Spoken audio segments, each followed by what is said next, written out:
नमस्कार बच्चों। आज हम समकालीन विश्व राजनीति के चैप्टर अंतर्राष्ट्रीय संगठन के कुछ महत्वपूर्ण टॉपिक के बारे में चर्चा करते हैं। पहला टॉपिक है कि हमें अंतर्राष्ट्रीय संगठन क्यों चाहिए। क्या दुनिया बिना किसी अंतर्राष्ट्रीय संगठन के भी चल सकती है? हाँ, चल तो सकती है, लेकिन कुछ समस्याएं आती है और उन समस्याओं का समाधान अंतर्राष्ट्रीय संगठनों के द्वारा ही किया जाता है। तो अंतर्राष्ट्रीय जो संगठन है वो क्या समस्याओं का समाधान करते हैं? पहला है कि अंतर्राष्ट्रीय संगठन विभिन्न देशों के बीच चल रहे विवादों में मध्यस्थता या वार्ता करके उनका निपटारा करवाते हैं, अर्थात पूरी दुनिया को युद्ध में जाने से रोकते हैं तथा विवादों का शांतिपूर्ण समाधान निकालने का भी प्रयास करते हैं। हम इसको सिंपल समझ सकते हैं कि जब दो पक्षों में लड़ाई झगड़ा हो जाता है तो किसी तीसरे व्यक्ति की ज़रूरत होती है जो उन दोनों से बातचीत कर सके और समझा सके। तो यही काम अंतर्राष्ट्रीय संगठनों के द्वारा किया जाता है। दूसरा काम है कि अंतर्राष्ट्रीय संगठन देशों के बीच सहयोग की ज़रूरत को पहचानते हैं। सहयोग का सबसे बेहतर तरीका क्या होगा, सहयोग की लागत का भार कौन व कितना उठाएगा तथा कोई देश तय शर्तों से मुकरे नहीं, इन सब सवालों पर सभी देशों को तैयार करते हैं। अर्थात बहुत बार लोगों को एक साथ मिलकर काम करने की ज़रूरत होती है, लेकिन उस ज़रूरत में पहल कौन करे, सभी को बताए कौन, सभी को इकट्ठा कौन करे, सभी से विचार विमर्श कौन करे, वो काम करते हैं अंतर्राष्ट्रीय संगठन। तीसरा है कि राष्ट्रों के सामने अक्सर कुछ ऐसे काम या ऐसी समस्याएं आ जाती है जिनका समाधान सभी एक साथ मिलकर ही कर सकते हैं। यदि कोई एक देश समाधान करना चाहे तो संभव नहीं है। जैसे कुछ रोगों को तभी खत्म किया जा सकता है जब हर देश अपनी आबादी को टीका लगाने में सहयोग करे। जैसे पोलियो को खत्म करने में, यदि संसार में किसी भी देश में पोलियो है तो दूसरे देशों में आसानी से फैल जाएगा। पोलियो तभी खत्म हो सकता है जब हर देश पोलियो की वैक्सीन या दवा ले। ग्लोबल वार्मिंग के दुष्प्रभावों का समाधान भी तभी संभव है जब हर देश अपने CO2 के उत्सर्जन को कम करे। तो यूएनओ के बारे में एक लाइन बोली गई है यूएनओ के द्वितीय महासचिव डैग हैमरशोल्ड के द्वारा कि संयुक्त राष्ट्र संघ का गठन मानवता को स्वर्ग पहुंचाने के लिए नहीं बल्कि उसे नरक से बचाने के लिए हुआ है। तो इसी संदर्भ में मैं कभी बच्चों से बोलता हूं कि आपको इसलिए नहीं पढ़ाया जा रहा है कि आपको सभी को सरकारी नौकरी मिल जाएगी, बल्कि इसलिए पढ़ाया जा रहा है कि आप चोर लुटेरे डकैत ना बने, अर्थात गलत रास्ते पर जाने से रोका जाता है, सही की कोई गारंटी नहीं है। तो यूएनओ भी यही काम करता है कि विश्व को युद्ध में जाने से रोकता है ताकि सभी अपना कार्य करें। अगला टॉपिक है हमारा सुरक्षा परिषद एवं निषेधाधिकार, UN security council and veto power.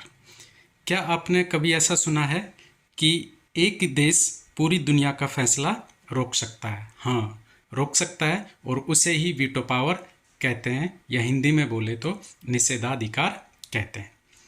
तो संयुक्त राष्ट्र संघ का सबसे महत्वपूर्ण एवं शक्तिशाली अंग है सुरक्षा परिषद, क्योंकि दुनिया में शांति एवं सुरक्षा बनाए रखने की जो जिम्मेदारी होती है वो होती है सुरक्षा परिषद की।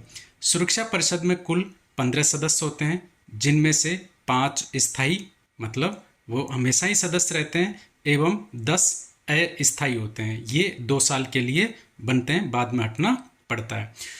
जो 5 स्थायी सदस्य हैं वो है अमेरिका, रूस, चीन, फ्रांस और ब्रिटेन।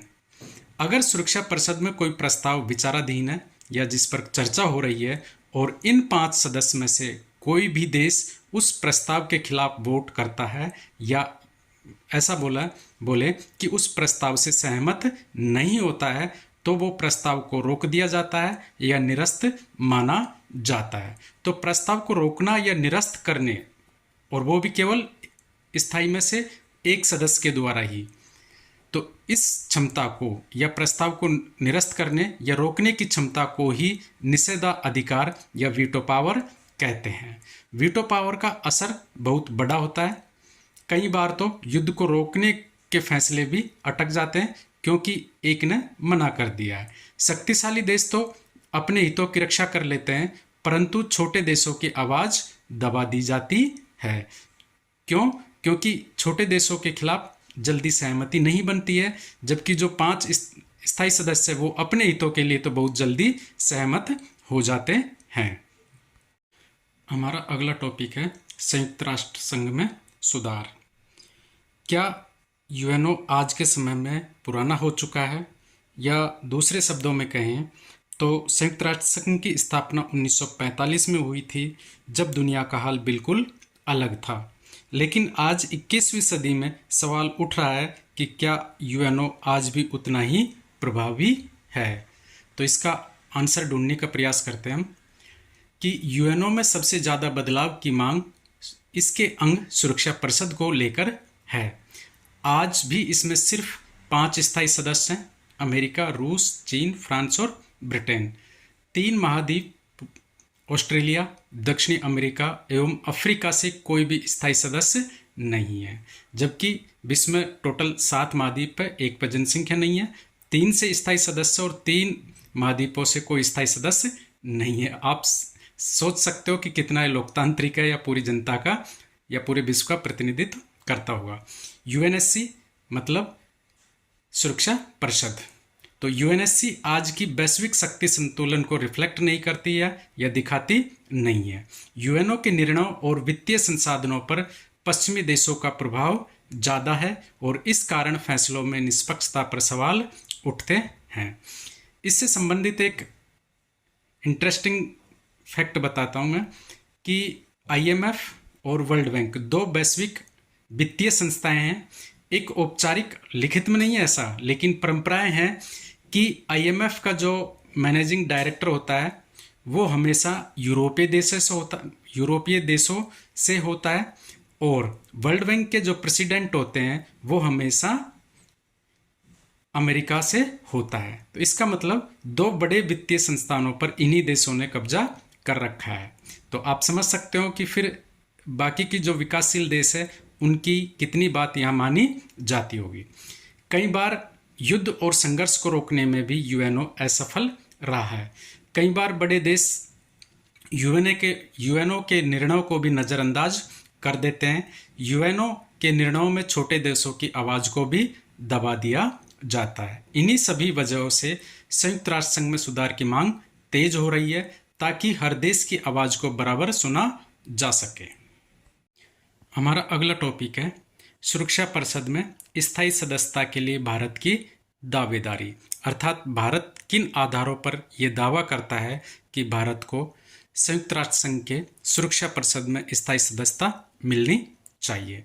तो पहला आधार है कि भारत दुनिया का सबसे बड़ा लोकतंत्र है एवं विश्व की 6 हिस्से की जनसंख्या या 1/6 भाग भारत में निवास करती है। अतः ऐसे देश को संयुक्त राष्ट्र सुरक्षा परिषद में स्थायी सदस्यता मिलना जरूरी हो जाता है। भारत तेजी से बढ़ती अर्थव्यवस्था है और वैश्विक व्यापार में अहम भूमिका भी निभा रहा है। G20 जैसे अंतर्राष्ट्रीय मंचों पर भारत की भूमिका लगातार मजबूत हो रही है। G20 विश्व के आर्थिक संपन्न देशों का एक संगठन है। भारत संयुक्त राष्ट्र के शांति मिशनों में सबसे बड़ा योगदानकर्ताओं में से एक है, अर्थात हम कह सकते हैं कि भारत केवल बोलता नहीं बल्कि जमीन पर भी काम करता है। भारत की विदेश नीति संतुलित और शांति आधारित रही है। भारत ने अपनी विदेश नीति में इस बात को महत्व दिया है कि संसार से साम्राज्यवाद कम हो, भेदभाव कम हो और परमाणु हथियार कम से कम हो, ताकि विश्व में शांति बनी रहे। भारत अक्सर विकासशील देशों की आवाज़ अंतर्राष्ट्रीय मंचों पर भी उठाता रहा है। भारत दक्षिणी एशिया में एक प्रमुख शक्ति है और क्षेत्रीय स्थिरता बनाए रखने के लिए भारत को स्थायी सदस्यता मिलना जरूरी है। लेकिन हम ये नहीं कह सकते कि भारत को स्थायी सदस्यता कब मिलेगी, लेकिन ये जरूर कह सकते हैं कि जब भी स्थायी का विस्तार होगा या सदस्यों की संख्या बढ़ाई जाएगी तो भारत को जरूर मिलेगी। हमारा अगला टॉपिक है एक ध्रुवीय विश्व में संयुक्त राष्ट्र संघ। तो पहले हम ये समझते हैं कि एक ध्रुवीय विश्व व्यवस्था, दो ध्रुवीय विश्व व्यवस्था और बहुध्रुवीय विश्व व्यवस्था क्या होती है। एक ध्रुवीय विश्व व्यवस्था का मतलब होता है कि संसार में किसी एक महाशक्ति या शक्तिशाली देश की बात दूसरे देश मानते हो या एक देश की चलती हो, उसे हम एक ध्रुवीय विश्व व्यवस्था कहते हैं। दो ध्रुवीय विश्व व्यवस्था का मतलब होता है कि संसार में दो देशों की चलती हो या दो देशों की बात बाकी दूसरे देश मानते हो। बहुध्रुवीय विश्व व्यवस्था का मतलब होता है कि संसार में बहुत से ऐसे शक्ति के केंद्र हैं जिनकी बात दुनिया मानती है। तो हम देखते हैं कि एक ध्रुवीय विश्व व्यवस्था में संयुक्त राष्ट्र संघ की क्या स्थिति होती है। ज़्यादातर ये देखा गया है कि जब विश्व एक ध्रुवीय होता है तो अंतर्राष्ट्रीय जो संगठन है वो कमजोर पड़ जाते हैं। क्यों? क्योंकि वो अकेला देश दादागिरी करता है। तो एक ध्रुवीय विश्व में अक्सर यूएनओ के निर्णयों पर शक्तिशाली देशों का प्रभाव बढ़ जाता है। खासकर स्थायी सदस्य वीटो पावर का ज़्यादा इस्तेमाल करते हैं। कई बार देखा गया है कि यूएनओ के फैसले अमेरिका और उसके सहयोगियों के हितों के अनुसार दिखते हैं। जैसे कि 2003 में अमेरिका ने यूएनओ की मंजूरी के बिना ही इराक पर सैन्य कार्रवाई की थी। 2026 में अमेरिका द्वारा ईरान पर हमला किया जाना भी ये सिद्ध करता है कि यूएनओ शक्तिशाली देशों को नियंत्रित नहीं कर सकता। इस आधार पर हम कह सकते हैं कि एक ध्रुवीय विश्व व्यवस्था में संयुक्त राष्ट्र संघ कमजोर नहीं तो पंगु जरूर हो जाता है। यदि आपको ये वीडियो पसंद आया तो अपने दोस्तों के साथ शेयर भी करें ताकि उन्हें भी इस कंटेंट का फ़ायदा मिल सके। और यदि आप चैनल को पहली बार देख रहे हैं तो इस चैनल को सब्सक्राइब जरूर करें। धन्यवाद।